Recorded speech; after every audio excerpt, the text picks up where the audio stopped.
नमस्कार शिक्षक साथियों, सबसे पहले बात करेंगे कक्षा 3 भाषा विषय के सप्ताह 11 दिवस 6 की तीनों कालांशों की।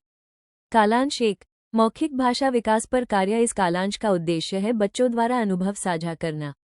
इसके लिए विषय से संबंधित चर्चा के बिंदु पहले से तैयार कर लेने होंगे। इस कालांश की अवधि 40 मिनट है। सबसे पहला भाग है शिक्षक द्वारा अनुभव सुनाना, जिसकी अवधि 7 से 10 मिनट है। बच्चों को बताया जाएगा कि आज मेरा प्यारा मित्र पर अपने अनुभव साझा किए जाएंगे। पहले शिक्षक स्वयं मेरा प्यारा मित्र से संबंधित अपने अनुभव बच्चों के साथ साझा करेंगे। अनुभव साझा करने के दौरान विषय से संबंधित क्या, कब, कौन, क्यों और कैसे आदि पर बच्चों का ध्यान दिलाया जाएगा। इसके बाद है बच्चों द्वारा अनुभव साझा करना, जिसकी अवधि 10 से 15 मिनट है। बच्चों को मेरा प्यारा मित्र से संबंधित अपने अनुभव कम से कम 3 से 4 वाक्यों में साझा करने के लिए प्रोत्साहित किया जाएगा। इसके लिए 4 से 5 खुले छोर के प्रश्न पूछकर बच्चों को अपने अनुभवों को व्यवस्थित रूप से प्रस्तुत करने में सहयोग दिया जाएगा, जैसे आपके सबसे अच्छे मित्र का क्या नाम है, या आप दोनों कब और कैसे मित्र बने। अंत में है लेखन कार्य, जिसकी अवधि 10 से 12 मिनट है। बच्चों को मेरा प्यारा मित्र के अनुभव से जुड़ा कोई चित्र बनाने और उसके बारे में कुछ शब्दों या 1 से 2 वाक्यों में लिखने के लिए कहा जाएगा। फिर बच्चों से जोड़ियों में चित्र पर बात करने के लिए कहा जाएगा। कुछ बच्चों को अपनी बात पूरी कक्षा के साथ साझा करने का अवसर दिया जाएगा। कालांश 2 एवं 3 कार्यपुस्तिका भाग 1 पर कार्य। ये दोनों कालांश साथ में मिलाकर 80 मिनट के हैं। इनका उद्देश्य है सभी बच्चों के साथ साप्ताहिक आकलन मैंने सीख लिया का क्रियान्वयन करना, और इसके लिए साप्ताहिक आकलन के चरण पहले से देख लेना जरूरी है। सबसे पहला भाग है आकलन से पूर्व तैयारी, जिसकी अवधि 5 मिनट है। बच्चों को जोड़ियों में बांटा जाएगा। फिर सभी बच्चों को सप्ताह 11 के दिवस 3 और 5 में दिए गए पाठों को पढ़कर एक दूसरे को सुनाने के लिए कहा जाएगा।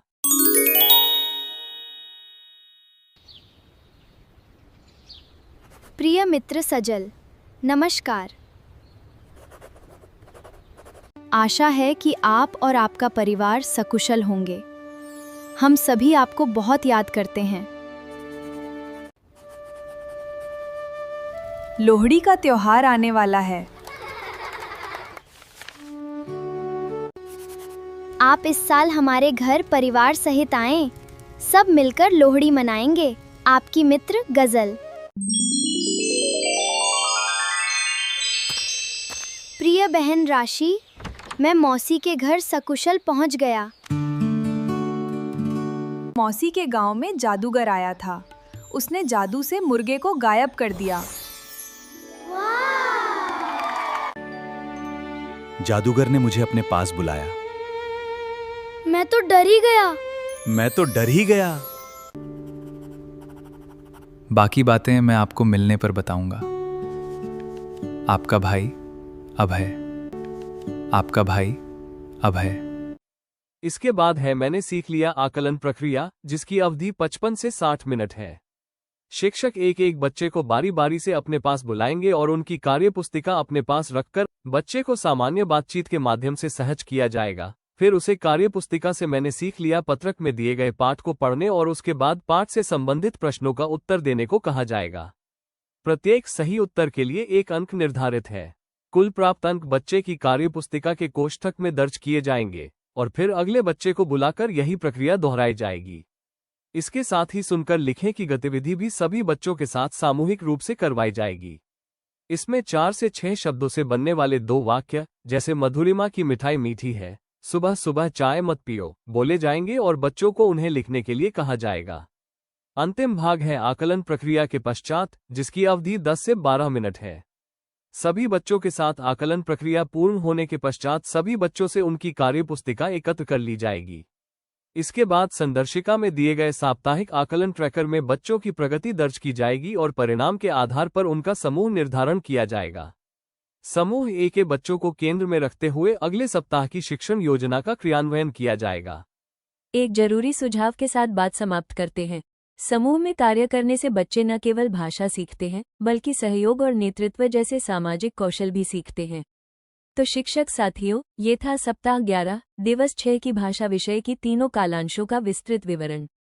अब बात करेंगे कक्षा 3 गणित विषय के सप्ताह 11 दिवस 6 की तीनों कालांशों की। ये सप्ताह का अंतिम दिन है, इसलिए इस दिन कोई नया शिक्षण उद्देश्य नहीं पढ़ाया जाता, बल्कि पूरे सप्ताह में सीखी गई बातों का अभ्यास और पुनरावृत्ति की जाती है। इसलिए शुरुआत में एक बार फिर याद करते हैं कि इस सप्ताह बच्चों को कौन कौन से 3 शिक्षण उद्देश्य सिखाए गए। पहला शिक्षण उद्देश्य था 201 से 500 की संख्याओं को संख्या रेखा पर दर्शाने को समझना। दूसरा शिक्षण उद्देश्य था 101 से 500 की संख्याओं को संख्या चार्ट या ग्रिड पर दर्शाने को समझना।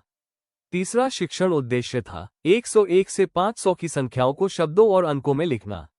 अब चलिए दिवस 6 की तीनों कालांशों के बारे में विस्तार से जानते हैं। कालांश 1, रिमीडियल शिक्षण योजना। इस कालांश की अवधि 40 मिनट है और यह सभी बच्चों के साथ किया जाने वाला कार्य है। दिवस 5 में हुए मैंने सीख लिया आकलन के आधार पर जिन बच्चों को इन तीनों शिक्षण उद्देश्यों को समझने में कठिनाई हो रही थी, उनकी पहचान आकलन ट्रैकर के माध्यम से की जा चुकी होती है। शिक्षक इसी आकलन के अनुसार बच्चों की कठिनाइयों के निवारण के लिए रिमीडियल योजना सोचकर बनाएंगे और उसका क्रियान्वयन करेंगे। कालांश 2, साप्ताहिक पुनरावृत्ति कार्यपत्रक। इस कालांश में समूह ए और समूह बी दोनों समूहों के बच्चों को साप्ताहिक पुनरावृत्ति कार्यपत्रक दिया जाएगा। ये कार्य बच्चे स्वयं करेंगे। कालांश 3, इस कालांश का उपयोग आवश्यकता के अनुसार किया जाएगा। इस दौरान शिक्षक खोजे और जाने कार्य की समीक्षा भी कर सकते हैं जो घर पर करने के लिए बच्चों को दिया गया था। तो शिक्षक साथियों, ये था सप्ताह 11 दिवस 6 की गणित विषय की तीनों कालांशों का सार, जिसमें हमने इस पूरे सप्ताह के तीनों शिक्षण उद्देश्यों को भी याद किया।